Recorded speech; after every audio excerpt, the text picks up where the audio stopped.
Hey, it's Sam, and I'm making this quick video to talk about Jupiter moving into Virgo. It's happening on August 11th, and this transit of Jupiter into Virgo on August 11th is going to be a big shift. Of course, I actually have done a major web class on it, a major webinar on it, which you should definitely check out. I did a lot of research and case studies in the previous Jupiter in Virgo transits and people who have Jupiter in Virgo in their natal chart and other things like that. But just to talk about where we're at, and how it plays into other things, we can definitely expect to feel a shift, things in flux right now, and changing, after the Jupiter in Leo that we experienced since July of 2015. Now we're feeling this shift into a more kind of literal, detailed, frame of reference, and particularly with the things that inspire us and our teachers and our willingness to be led by them, our sense of hope and purpose. We definitely saw with Jupiter in Leo over the last year a lot of certainly political changes in the world.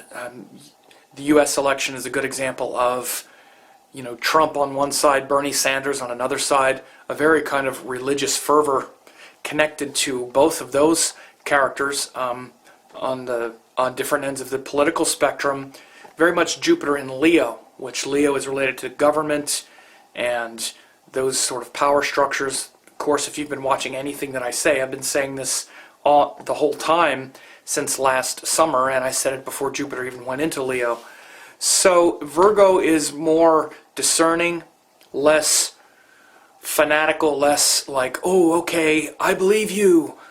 It's more like, okay, I might believe you, but now I need to know the specifics of what you're talking about, where we're going to insist on more precision in our teachings and from those who we are willing to follow and from those who have inspired us.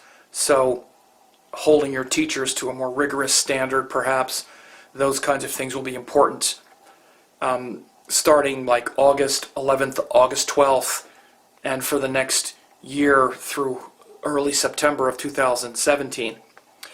So, there's some general benefits to this as well, like it's good for, cleaning up your environment, your spiritual practices. It can be very good for that, purifying and really honing in and focusing in on the details of, whether or not you're putting your beliefs into practice in a daily, in daily routines, daily habits. That's what Virgo is really good at. So even things like cleaning up around your house, removing clutter, getting rid of clutter. This is actually one thing I'm doing right now. I'm feeling the need to just throw everything away that I'm not using, realizing how much clutter is there and how it feels like the energy is kind of stuck. That's a good thing to look at. And just exercising more precision and more skill with those things that give you hope, that you're hopeful towards. That's a big lesson for the next year. In context, as I'm making this in, August 11th, 2016, we're also now dealing with Saturn is about to start moving forward. Saturn has been stationary direct and been kind of stuck in the sky for a while. So Saturn is also going to start moving again forward. He'll stop being retrograde, and he'll, he's been stuck, or, he's been stopped, he's been stationary. Now he's going to start actually moving forward, creeping forward over the next week or so we can start to feel some of that forward movement as well. And this is going to coincide with Mars going over Saturn also, which is going to happen over the next couple of weeks. So big shifts here the next couple of weeks. Jupiter going into Virgo, then Saturn, Mars coming together in Scorpio. Saturn, of course, turning direct instead of being stationary as he's been for the last month or so. Big shifts happening. So a lot of things, though, feel quite stuck, and they feel pretty stationary, or they feel like they're kind of just sort of ready to, pop, or like ready to blow, because there's also these planets are in all these fixed signs. All these planets in Leo, all these planets in Scorpio, they're all fixed modality, and they're like in square to each other. So all that fixed energy has us feeling kind of stuck. And again, that's going to start to loosen up. One of the first ways it loosens up is Jupiter is first leaving Leo. And then over the next couple weeks, Mercury, Venus will also move out of Leo, but the Sun is going to go into Leo. So we're still going to have quite a few planets in Leo for a while. But we'll start to feel some of the stuck energy release. With Jupiter leaving Leo, and then Saturn moving direct, and then Mars also getting closer to Saturn. We might see some explosive stuff over the next couple weeks, especially as Saturn gets overtaken by Mars and Scorpio. Kind of the last remnants of needing to kind of blow up things that needed to be blown up recently.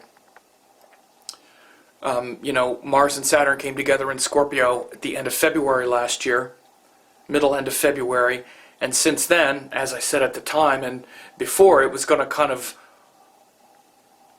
bring some issues into your life that would kind of blow up your, a certain part of your life.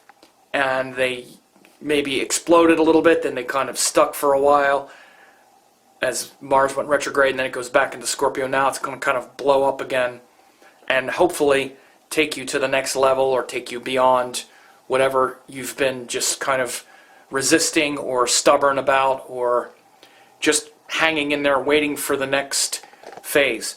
Because often what happens, especially as Saturn gets, as Saturn stations before it moves in a new direction, and then also if it's influencing Jupiter, because it's also been aspecting Jupiter or squaring Jupiter, even in Western astrology, Saturn is squaring all those planets, aspecting those planets in Leo, is we're just kind of stuck with things like we resist change. We resist what might require our attention. We just don't want to face it. We don't want to deal with it.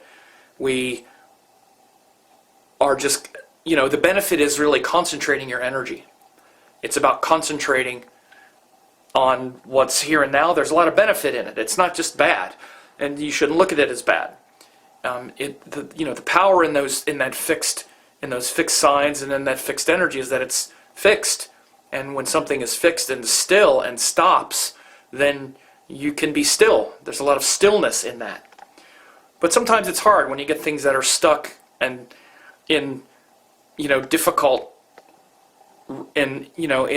relationship with each other, especially two difficult planets, Mars and Saturn in Scorpio, which is a difficult sign. The energy that's stuck and that's challenging us to stabilize is often painful energy. Like, for instance, Taurus is a gentle sign. It's also fixed. So you get planets in Taurus, like, say, Jupiter, Venus, Mercury. In Taurus, it's still a lot of stuck energy, fixed energy, but it's more, it's more pleasant, right? Scorpio is already intense and struggling and fixated and obsessive and a little paranoid and things that aren't necessarily so easy already, with Saturn hanging out there now for getting close to 2 years, and then Mars going over there. So the promise is there with the fixed energy, but when we have to fixate on something that's facing our problems, and the problems are difficult and they're stressful and they require us to have a lot of courage, then we tend to not want to do it. We just don't like it. But if we can do it, or if we can stay focused and we can concentrate and also channel it in other ways, because often what happens is we get overwhelmed by the personal feeling of it, and that might interfere with things like personal relationships and other kinds of things. But there's also a lot of benefit in things like work and career, especially if you're, if you love your work and you're willing to work hard for it and you're willing to sacrifice for it. When we get all this energy in these cruel places, or energy gets stuck and concentrated and fixed, it actually can be very good for work. Sometimes it's at the expense of wanting to deal with people, because people are much more complicated. But, I experienced it for myself, at least the real benefit of just concentrating on your work, it's been good for that. But if you don't like your work, or your work is like hard or whatever, then then that might not feel so good either. So just because stuff doesn't feel good means there aren't, it doesn't mean there aren't a lot of, that there isn't a lot of benefit that could come from it. So anyway, all of that is going to start to shift and start to move a little bit more. Jupiter leaving Virgo, Mars and Saturn in Scorpio,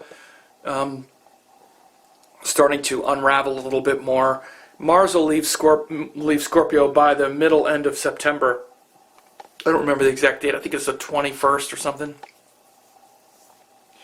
But between now and, I think it's like August 23rd, 24th, 25th, Mars and Saturn will move into exact conjunction, and then Mars will pass it.